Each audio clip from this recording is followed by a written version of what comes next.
Morning of all student. आज हम कक्षा 12वीं की अकाउंटेंसी के बारे में पढ़ेंगे। ये कक्षा 12वीं की लेखा शास्त्र की पुस्तक है, ठीक है। इसके अंदर साझेदारी सबसे पहला टॉपिक है। साझेदारी से संबंधित हमारे पास 4 चैप्टर है, ठीक है। साझेदारी का सामान्य परिचय, साझेदारी का परिवेश, साझेदार का अवकाश ग्रहण करना व मृत्यु पर लेखे, और साझेदारी फर्म का समापन। तो ये कुल मिला के 25 नंबर की 12वीं कक्षा के बोर्ड में इसके प्रश्न आते हैं। और उसके अंदर सबसे पहला हमारा जो चैप्टर है साझेदारी का सामान्य परिचय, ठीक है। तो साझेदारी के सामान्य परिचय के अंतर्गत हम साझेदारी के बारे में पढ़ेंगे, ठीक है। तो सबसे पहले हमारा साझेदारी से संबंधित जो प्रश्न बनता है, साझेदारी की आवश्यकता क्यों हुई और साझेदारी के कारण क्या थे, बनने के कारण। तो साझेदारी की आवश्यकता क्यों हुई, तो हम जब किताब खोलते हैं तो उसके अंदर सबसे पहले साझेदारी की आवश्यकता क्यों हुई। तो साझेदारी से पहले हमारे पास एकाकी व्यवसाय होता है। एकाकी व्यवसाय एक छोटे स्तर का व्यवसाय होता है जिसमें एक व्यक्ति द्वारा उस व्यवसाय को चलाया जाता है और उसकी पूंजी कम होती है और उसके प्रबंधन चातुर्य भी सीमित होता है। लेकिन जैसे जैसे व्यवसाय बढ़ने लगता है तो हमें व्यवसाय को बढ़ाना होता है और उसके बाद जो हमारे पास व्यवसाय का जो संगठन आता है वो साझेदारी आती है, ठीक है। तो एकाकी व्यवसाय की जो कमियां होती हैं, कमियों को दूर करने के लिए साझेदारी की आवश्यकता हुई। तो पहले प्रश्न का आपका जो प्रश्न का उत्तर है साझेदारी की आवश्यकता क्यों हुई। तो साझेदारी की आवश्यकता एकाकी व्यवसाय की कमियों को दूर करने के लिए हुई, ठीक है। और उसके क्या कारण थे, कई बार ये प्रश्न पूछा जाता है बोर्ड की परीक्षा में कि एकाकी व्यवसाय की कमियां क्या थी, साझेदारी की आवश्यकता क्यों हुई, उसके कारण बताइए। 1 नंबर का प्रश्न आता है ये बोर्ड की परीक्षा में, ठीक है। इस चैप्टर में से टोटल 4 नंबर के प्रश्न आते हैं जिसमें 1 नंबर का एक प्रश्न आता है, ठीक है। तो साझेदारी की आवश्यकता क्यों हुई, एकाकी व्यवसाय की कमियों को दूर करने के लिए। और इसके कारण क्या थे हमारे पास, सीमित पूंजी, सीमित प्रबंध, सीमित चातुर्यता, ये कई कारण थे जिससे कि साझेदारी की आवश्यकता महसूस की गई। एकाकी व्यवसाय की कमियां थी और ये कारण थे उसके, ठीक है। अब साझेदारी किसे कहते हैं, साझेदारी किसे कहते हैं, ये प्रश्न भी हमारे पास बोर्ड की परीक्षा में पूछा गया है। और इसके साथ साथ ये 4 नंबर का प्रश्न पूछा गया था, साझेदारी किसे कहते हैं और साझेदारी की विशेषता। 2 साल पहले ये प्रश्न पूछा गया था, ठीक है। इसके साथ विशेषता और पूछी गई थी साझेदारी की अर्थ के साथ। साझेदारी किसे कहते हैं, जब 2 या 2 से अधिक व्यक्ति किसी वैध व्यवसाय को करने के लिए आपस में समझौता करते हैं। जब 2 या 2 से अधिक व्यक्ति किसी वैध व्यवसाय को करने के लिए आपस में समझौता करते हैं और उस समझौते के आधार पर उनके द्वारा या उनके आदेशित व्यक्ति द्वारा उस व्यवसाय को किया जाता है। इस संपूर्ण प्रक्रिया को हम क्या कहते हैं, साझेदारी कहते हैं। और साझेदारी के सदस्यों को क्या कहते हैं, साझेदार।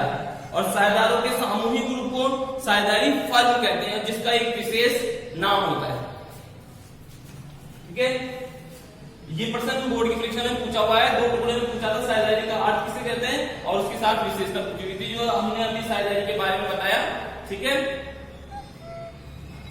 अब तीसरा प्रश्न इसमें ये पूछा जा सकता है 1 नंबर में कि साझेदारी पर कौन सा अधिनियम लागू होता है और साझेदारी अधिनियम कब लागू हुआ, और ठीक है।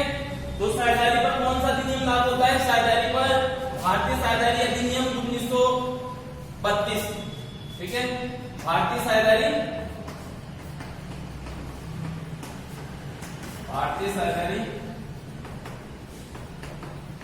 अधिनियम 1932 लागू होता है।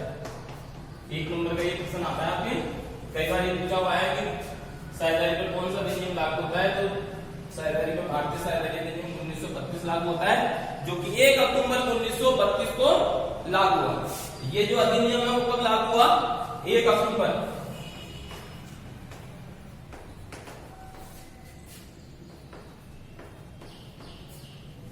1932 को ये अधिनियम लागू हुआ जम्मू कश्मीर को छोड़कर पूरे भारत में, ठीक है।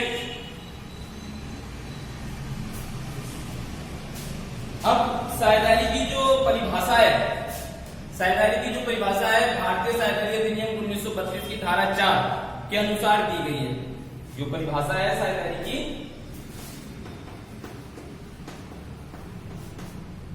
परिभाषा, इसकी जो परिभाषा है भारतीय साझेदारी अधिनियम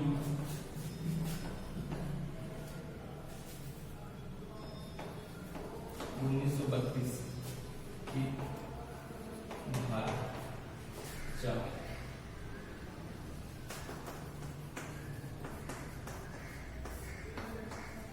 के अनुसार, और ये परिभाषा है आपकी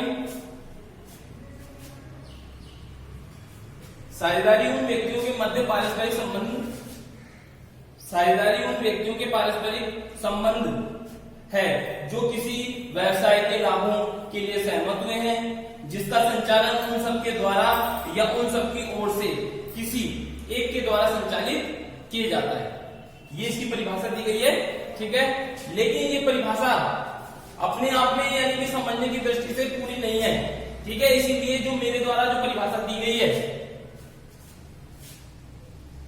जब दो या दो से अधिक व्यक्ति किसी वैध व्यवसाय को करने के लिए आपस में समझौता करते हैं और वह समझौता लिखित व मौखिक होता है, लिखित व मौखिक होता है। जब दो या दो से अधिक व्यक्ति किसी वैध व्यवसाय को करने के लिए आपस में समझौता करते हैं और उस समझौते के आधार पर उनके द्वारा या उनके आदेशित व्यक्ति द्वारा उस व्यवसाय को किया जाता है और वर्ष के दौरान उनके द्वारा जो भी लाभ कमाया जाता है उसे पूर्व निर्धारित अनुपात में बांटा जाता है। इस संपूर्ण प्रक्रिया को साझेदारी कहते हैं और साझेदारी के सदस्यों को क्या कहते हैं, साझेदार कहते हैं, और साझेदारों के सामूहिक ग्रुप को साझेदारी फर्म कहते हैं और जिसका एक विशेष नाम होता है।